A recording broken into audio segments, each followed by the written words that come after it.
How funny! But I mean to change all that. Bring your friends to see me, and I will make them bring their people." He looked at her rather hopelessly. "Well, who are the principal people here? Who leads society?" The governor of the prison, he supposed, and the officers who assisted him.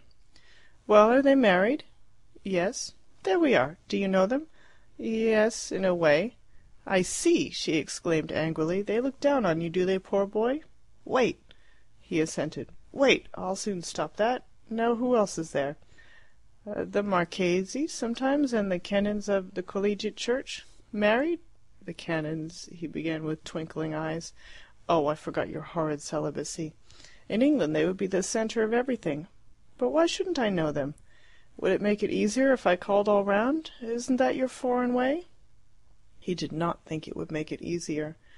"But I must know someone. Who were the men you were talking to this afternoon?"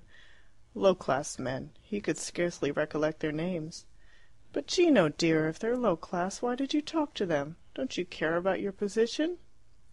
All Gino cared about at present was idleness and pocket money, and his way of expressing it was to exclaim, "Oof! Poof! How hot it is in here! No air! I sweat all over! I expire! I must cool myself, or I shall never get to sleep."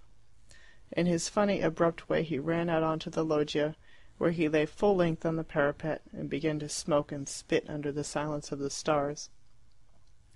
Lilia gathered somehow from this conversation that continental society was not the go-as-you-please thing she had expected. Indeed, she could not see where continental society was. Italy is such a delightful place to live in if you happen to be a man. There one may enjoy that exquisite luxury of socialism, that true socialism which is based not on equality of income or character, but on the equality of manners. In the democracy of the caffe or the street the great question of our life has been solved, and the brotherhood of man is a reality. But is accomplished at the expense of the sisterhood of women. Why should you not make friends with your neighbour at the theatre or in the train, when you know and he knows that feminine criticism and feminine insight and feminine prejudice will never come between you? Though you become as David and Jonathan, you need never enter his home nor he yours. All your lives you will meet under the open air, the only roof tree of the South, under which he will spit and swear, and you will drop your H's, and nobody will think the worse of either. Meanwhile the women, they have of course their house and their church, with its admirable and frequent services, to which they are escorted by the maid. Otherwise they do not go out much, for it is not genteel to walk, and you are too poor to keep a carriage.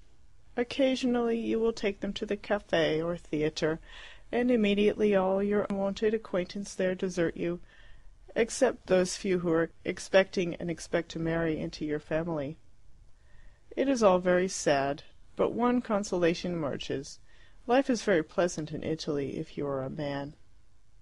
Hitherto Gino had not interfered with Lilia. She was so much older than he was, and so much richer, that he regarded her as a superior being who answered to other laws. He was not wholly surprised, for strange rumours were always blowing over the Alps of lands where men and women had the same amusements and interests, and he had often met that privileged maniac, the lady tourist, on her solitary walks. Lilia took solitary walks too, and only that week a tramp had grabbed at her watch, an episode which is supposed to be indigenous in Italy, though really less frequent there than in Bond Street. Now that he knew her better, he was inevitably losing his awe. No one could live with her and keep it, especially when she had been so silly as to lose a gold watch and chain. As he lay thoughtful along the parapet, he realized for the first time the responsibilities of moneyed life. He must save her from dangers, physical and social. After all, she was a woman. And I, he reflected, though I am young, am at all events a man, and know what is right. He found her still in the living-room combing her hair, for she had something of the slattern in her nature, and there was no need to keep up appearances. "You must not go out alone," he said gently. "It is not safe. If you want to walk, Perfetta shall accompany you."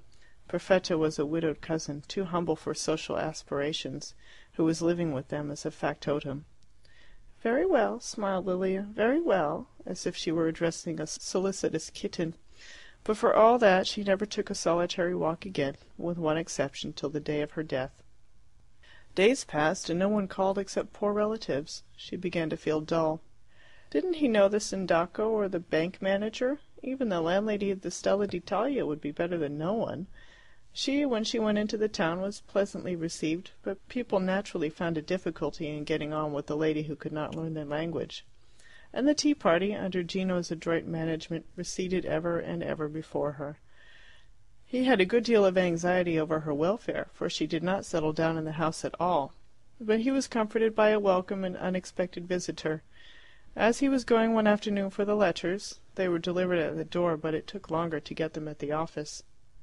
Someone humorously threw a cloak over his head, and when he disengaged himself he saw his very dear friend, Spiridione Tesi, of the custom house at Chiasso, whom he had not met for 2 years. What joy! What salutations! So that all the passers-by smiled with approval on the amiable scene. Spiridione's brother was now station-master at Bologna, and thus he himself could spend his holiday travelling over Italy at the public expense.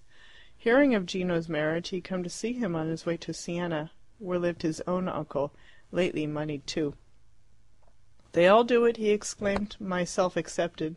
He was not quite 23. "But tell me more. She is English. That is good, very good. An English wife is very good indeed. And is she rich?" "Immensely rich." "Blonde or dark?" "Blonde." "Is it possible?" "It pleases me very much," said Gino simply. "If you remember, I always desired a blonde." 3 or 4 men had collected and were listening. "We all desire ones," said Spiridione. "But you, Gino, deserve your good fortune, for you are a good son, a brave man, and a true friend, and from the very first moment I saw you I wished you well." "No compliments, I beg," said Gino, standing with his hands crossed on his chest and a smile of pleasure on his face. Spiridione addressed the other men, none of whom he had ever seen before. "Is it not true? Does he not deserve this wealthy blonde?" "He does deserve her," said all the men. "It is a marvellous land, where you love it or hate it." There were no letters, and of course they sat down at the Caffe Garibaldi by the Collegiate Church. Quite a good cafe, that, for so small a city. There were marble-top tables, and pillars terracotta below, and gold above, and on the ceiling was a fresco of the Battle of Solferino. One could not have desired a prettier room. They had vermouth and little cakes with sugar on the top, which they chose gravely at the counter, pinching them first to be sure they were fresh. And though vermouth is barely alcoholic, Spiridione drenched his with soda water to be sure that it should not get into his head. They were in high spirits, and elaborate compliments alternated curiously with gentle horseplay. But soon they put up their legs on a pair of chairs and began to smoke. "Tell me," said Spiridione, "I forgot to ask, is she young?" 33. "Ah, well, we cannot have everything." "But you would be surprised. Had she told me 28, I should not have disbelieved her." "Is she simpatica?" Nothing will translate that word. Gino dabbed at the sugar and said after a silence, "Sufficiently so." "It is a most important thing." "She is rich, she is generous, she is affable, she addresses her inferiors without haughtiness." There was another silence. "It is not sufficient," said the other. "One does not define it thus." He lowered his voice to a whisper. "Last month a German was smuggling cigars. The custom house was dark. Yet I refused because I did not like him.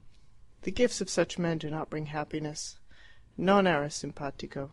He paid for every one, and the fine for deception besides." "Do you gain much beyond your pay?" asked Gino, diverted for an instant. "I do not accept small sums now. It is not worth the risk. But the German was another matter." "But listen, my Gino, for I am older than you and more full of experience. The person who understands us at first sight, who never irritates us, who never bores, to whom we can pour forth every thought and wish, not only in speech but in silence, that is what I mean by simpatico." "There are such men, I know," said Gino, "and I have heard it said of children. But where will you find such a woman?" "That is true. Here you are wiser than I. Sono poco simpatiche le donne, and the time we waste over them is much." He sighed dolefully, as if he found the nobility of his sex a burden. "One I have seen who may be so. She spoke very little, but she was a young lady, different to most. She too was English. The companion